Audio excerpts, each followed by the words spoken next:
नमस्कार, law factory में आप सबका स्वागत है। आज हम पढ़ेंगे सेक्शन 306 सीआरपीसी की और डिटेल्ड में।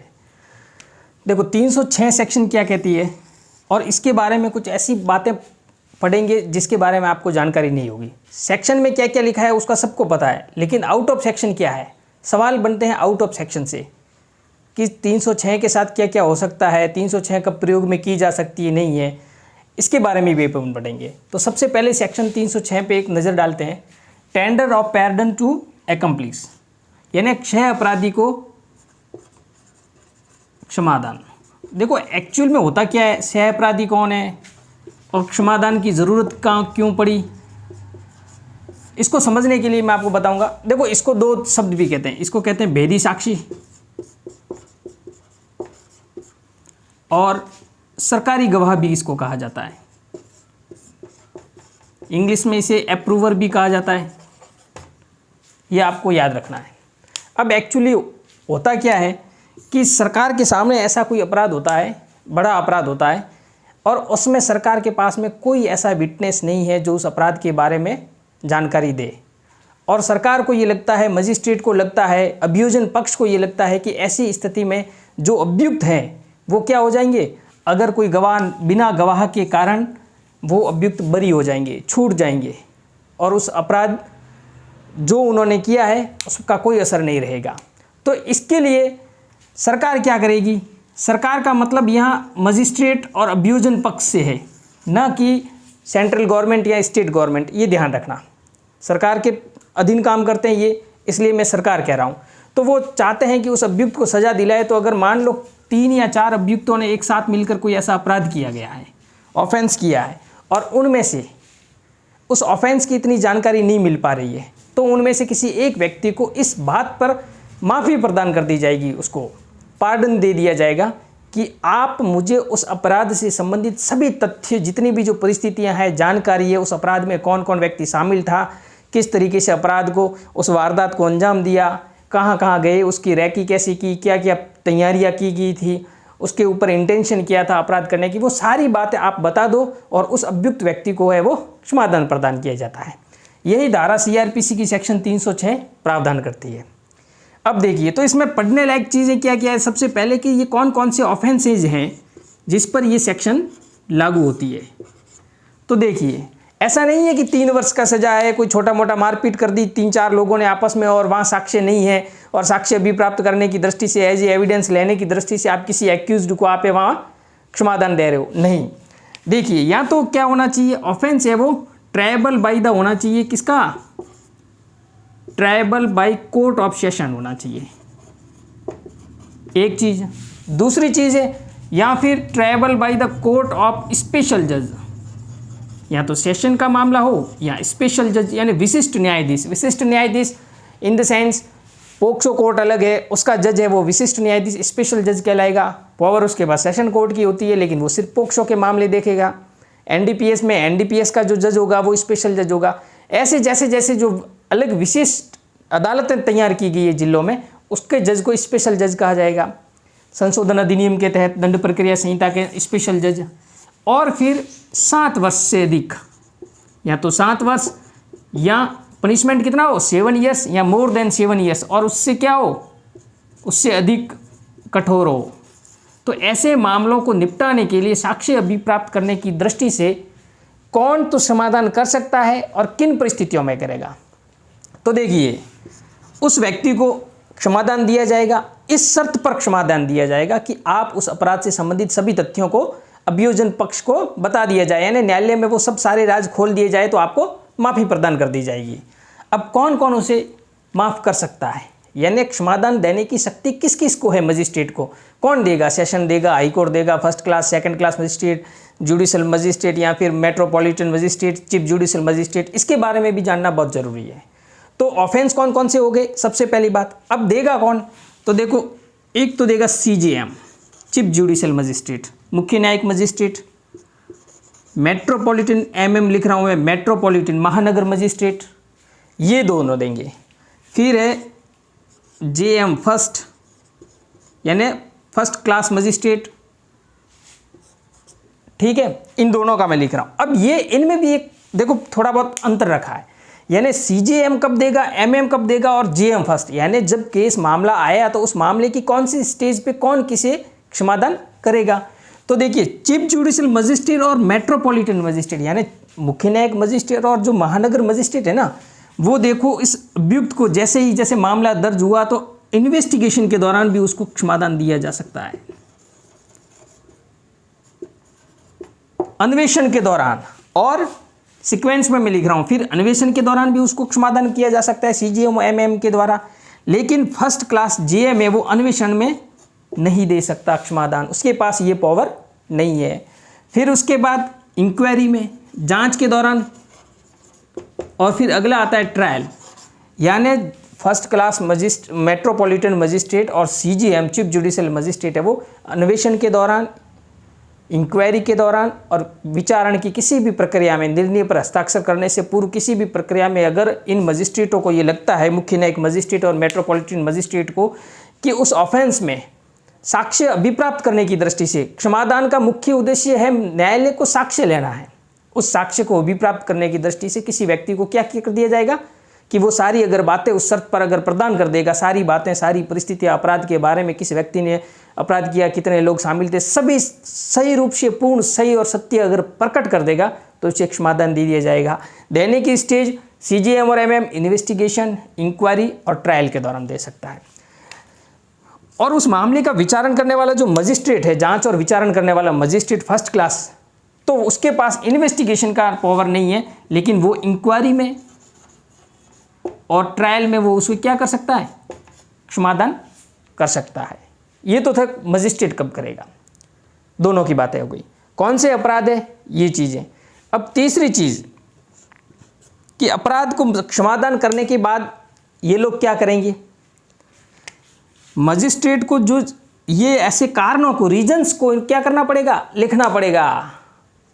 रीजंस है वो लिखना, रिकॉर्ड करना पड़ेगा रीजंस को कि उसने ऐसा क्यों किया, किसी अभियुक्त को एवं क्षमादान क्यों किया, ऐसा करने के अपने कारणों को लिखना पड़ेगा। ठीक है ना, रिकॉर्ड क्या करना पड़ेगा, रीजंस करने पड़ेंगे, रिकॉर्ड्स। ठीक है, और फिर यह भी लिखना पड़ेगा कि जिस व्यक्ति को मजिस्ट्रेट ने क्षमादान दिया था, पार्डन किया था, क्या उसने उसे एक्सेप्ट किया या नहीं किया। ये भी बात लिखनी पड़ेगी कि उसने उस क्षमादान को स्वीकार किया या नहीं किया, एक्सेप्ट और नॉट।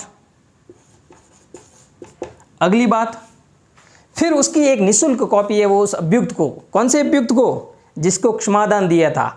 और एक बहुत ध्यान रखने की इंपॉर्टेंट बात है कि जिस अभियुक्त को क्षमादान प्रदान किया गया था, फिर बाद में उसकी स्थिति है वो अभियुक्त की नहीं रह जाती। ठीक है ना, उसको निःशुल्क एक कॉपी दी जाएगी।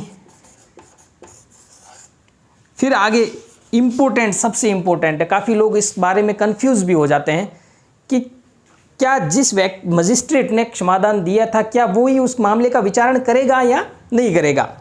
मैं आपको बता दूं कि मान लीजिए आप सीजीएम में चीफ जुडिशियल मजिस्ट्रेट है, स्वयं को मानिए, और आपने किसी एक व्यक्ति को क्षमादान दे दिया जो अभियुक्त था किसी मामले में, और आपने उस अपराध का संज्ञान लिया, आपको आवश्यकता महसूस हुई, आपने कि कहाँ पर, इन्वेस्टिगेशन में या इंक्वायरी या ट्रायल में या जिस किसी भी क्रम पर आपने, स्टेज पर आपने उसको क्या किया, क्षमादान दिया। तब से आप, अगर वो ऑफेंस है वो ट्रायबल बाई अगर सेशन है और ट्रायबल बाई स्पेशल जज है, तो जिस सीजीएम ने यानी आपने संज्ञान लिया था और जिसे क्षमादान किया था, आप उसमें अतिरिक्त कोई कार्रवाई नहीं करेंगे, यानी आप उसका विचारण नहीं करोगे। क्षमादान देने के बाद ही मजिस्ट्रेट के पास से पावर चली जाती है, वो उस मामले में आगे कतई कार्रवाई नहीं करेगा। तो सीजीएम ने अगर कोई संज्ञान लिया था और उसने क्षमादान किया है, तो फिर वो मामला अगर कोर्ट ऑफ सेशन का है तो कोर्ट ऑफ सेशन में भेज देगा, और स्पेशल जज का है तो स्पेशल जज में दे देगा। और मान लीजिए यदि आप फर्स्ट क्लास मजिस्ट्रेट हैं, प्रथम वर्ग मजिस्ट्रेट हैं, और आपने किसी व्यक्ति को इंक्वायरी और ट्रायल में, देखिए इन्वेस्टिगेशन में तो आप कर ही नहीं सकते क्षमादान, ध्यान रखिए, इंक्वायरी और ट्रायल में अगर आपने किसी व्यक्ति को क्षमादान किया था तो आप क्या करेंगे, और आपने उस अपराध का संज्ञान लिया था, तो आप तुरंत है वो मामला कमिट कर देंगे। किसको करेंगे, आप भले वो सेशन ट्रायल का हो या फिर स्पेशल जज का हो, लेकिन आप तो किसको कमिट करेंगे, सीजीएम को। मुख्य न्यायिक मजिस्ट्रेट, सिर्फ जुडिशल मजिस्ट्रेट जिसके अधीन वह मजिस्ट्रेट है उसको वो क्या कर देगा, अंतरित कर देगा। और आगे से ट्रायल कौन करेगा, फिर CJM करेगा, न कि क्षमादान करने वाला मजिस्ट्रेट। देखो ये तो थी 306 की बातें। ध्यान क्या रखना है, रटना बिल्कुल नहीं है, पढ़ना भी नहीं है, समझना है। क्षय अपराधी कौन है, इसे भेदी साक्षी भी कहा जाता है, अप्रूवर होता है, सरकारी गवाह भी कहा जाता है। जब मामले में साक्ष्य अभिप्राप्त करने की दृष्टि से उस मामले से संबंधित जो भी संसर्गित समझे जाने वाले व्यक्ति को क्या करेगा, मुख्य न्यायिक मजिस्ट्रेट और मेट्रोपॉलिटन मजिस्ट्रेट इन्वेस्टिगेशन, इंक्वायरी और ट्रायल में दे सकता है। जबकि फर्स्ट क्लास मजिस्ट्रेट है वो केवल इंक्वायरी और ट्रायल में देगा, इन्वेस्टिगेशन में दे सकता। अपराध कौन कौन से होंगे इसके बारे में तो सेशन अपराध होगा, या फिर स्पेशल जज विशिष्ट न्यायाधीश द्वारा विचारणीय अपराध होगा, या फिर क्या होगा 7 वर्ष या उससे अधिक क्या होगा, कठोर अपराध होगा उसमें। फिर मजिस्ट्रेट जिसने भी क्षमादान किया है वो अपने ऐसा करने के कारणों को अभिलिखित किया जाएगा। वो क्या करेगा, सेल रिकॉर्ड, क्या रीजंस। और फिर उसके बाद जिस व्यक्ति ने, जिस मजिस्ट्रेट ने संज्ञान लिया था, क्षमादान दिया है, वह स्वयं इसका विचारण नहीं करके मामला है वो कमिट कर देगा। अब देखिए, एक स्टूडेंट ने एक सवाल पूछा था कि मान लीजिए सर किसी अभियुक्त ने 164 CRPC के तहत कन्फेशन कर लिया था, धारा 164 दंड प्रक्रिया संहिता की उसने संस्वीकृति कर दी थी कि हाँ सर मैंने ये अपराध किया है न्यायालय में, और फिर बाद में उसे क्या सरकारी गवाह बनाया जा सकता है, क्या उसको क्षमादान दिया जा सकता है? तो आपको ये स्पष्ट ध्यान रखना होगा कि अगर 164 में अगर उसने कन्फेशन कर भी लिया है तो वो बाधक नहीं बढ़ेगी, उसको भी क्षमादान है वो दिया जा सकता है। भले ही उसने कन्फेशन किया था कि अपराध मैंने किया है, लेकिन फिर भी साक्ष्य अभिप्राप्त करने की दृष्टि से है वो क्या, उसको क्षमादान किया जा सकता है। दूसरी बात मैं कह रहा था कि हाईकोर्ट जो है, उच्च न्यायालय है, वो मजिस्ट्रेट की क्षमादान करने संबंधी शक्तियों में कोई रुकावट नहीं डाल सकता, उसमें हस्तक्षेप हाईकोर्ट किसी भी प्रकार का इंटरफेयर नहीं कर सकता। अब बात आती है सेशन कोर्ट क्या दे सकता है क्षमादान। तो देखिए, सेशन कोर्ट के लिए सेक्शन आपको पढ़नी है 307।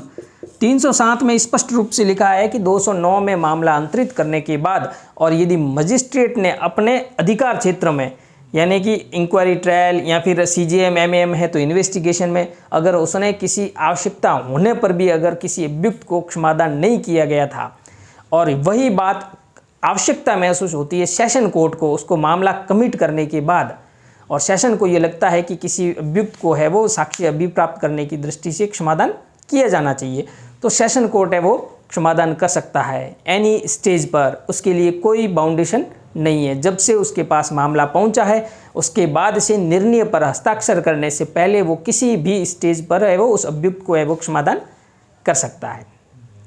अब आगे की बात है, आपको ध्यान रखना है कि जिस अभियुक्त को क्षमादान प्रदान किया था उसकी स्थिति फिर अभियुक्त नहीं रहती है, वो बाद में अभियुक्त नहीं रह जाता है।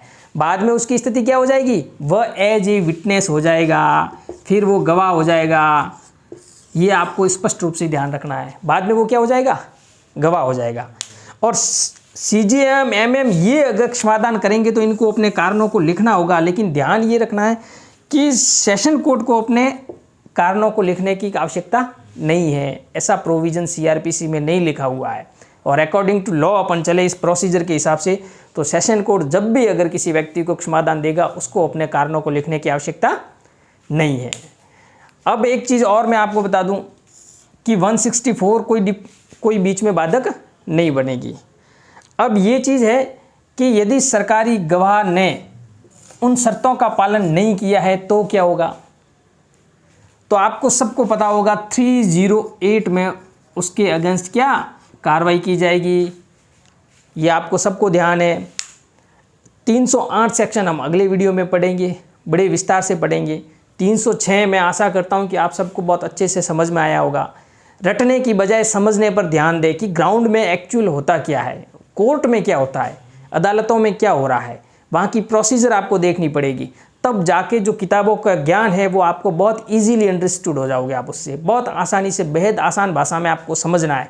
चाहे आप इंग्लिश मीडियम से हो या हिंदी मीडियम से हो, लॉ को पढ़ने की बजाय समझना पड़ेगा, चाहे हिंदी में समझो या इंग्लिश में समझो, लेकिन आपको सबसे पहले उसको समझना पड़ेगा। आज के लिए इतना ही। धन्यवाद।